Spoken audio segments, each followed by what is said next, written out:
I'm Chris Stewart.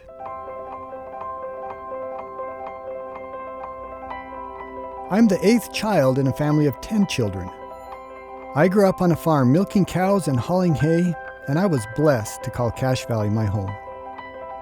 There was never a time in my life that I didn't know what was important to my parents: faith, family, and this country. Eventually, we had it inscribed on our wall as a permanent reminder. Our family creed is honor, duty, and service to God, family, and country. I am a man of faith. I believe in the blessings of heaven, that prayer works. I strive to live what I was taught by my parents every day of my life. I am a family man. My wife Evie and I have 6 children. We're now enjoying the fruits of that labor as we look into the eyes of our beautiful grandchildren. This has been the greatest blessing of our lives. I'm also a military man. I've been privileged to serve my country alongside thousands of other men and women who feel the same way that I do about America, that she is glorious and we are favored to live here. I am Chris Stewart. I am a man of faith, a family man, and I love my country. Thank you for the opportunity to talk with you today.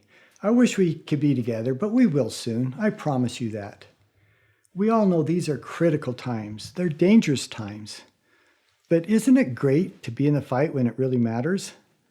That's what all of you are doing. You're serving your nation by taking the time to be delegates.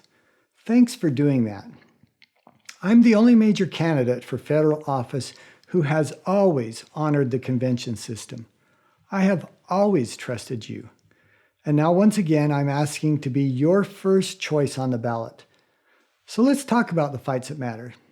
Is there anything more important than our national debt? There is no better way for a nation to commit suicide than through unbridled spending. It's the single reason that I decided to run for Congress. And did you know that I am the only Republican assigned to both appropriations and budget committees? The reason I was given that responsibility is because leadership realized no one was more committed to this fight. And anyone who tries to tell you differently is either being dishonest or simply just not informed. I have voted to balance the budget dozens of times. I have voted literally hundreds of times to cut spending. It is the reason that I started the Anti-Socialism Caucus. As an Air Force pilot, I was always expecting to fight the communist socialists in the Fulda Gap of Germany, not in the halls of Congress. What nonsense, thinking that socialism is the legacy we want to leave our children. It gives the government power to lord over us. It takes away from those who work and gives to those who don't. And despite what the lying mainstream media might try to tell you, there is no difference between Lenin's socialism and democratic socialism. Both of them are evil. But we will never be a socialist country so long as you and I stay in the fight. Speaking of the fight, no one needs reminding that there are those who seek to destroy us. As a senior member of the Intelligence Committee, I am a recognized expert on intelligence and national security. But remember this too: the federal government will abuse its power if left unchecked. The supposed Russian investigation has certainly proven that. I led our investigations into the FBI and Department of Justice. I wrote the legislation to reform FISA and to hold them accountable. We must never trade our liberty in the name of security.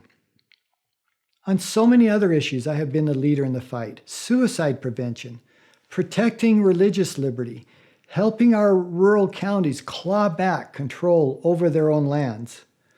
None of these battles have been easy, and some of them have taken time, but they have to be fought. It's my honor to fight beside each of you. You are the reason the idea of American exceptionalism is real. We are, as Abraham Lincoln said, the last best hope on earth. It was true when he said it. Fight with me to keep it true for our children. I pray that God will bless you all, especially during these trying times. And as always, I pray that God will bless this great nation that we love.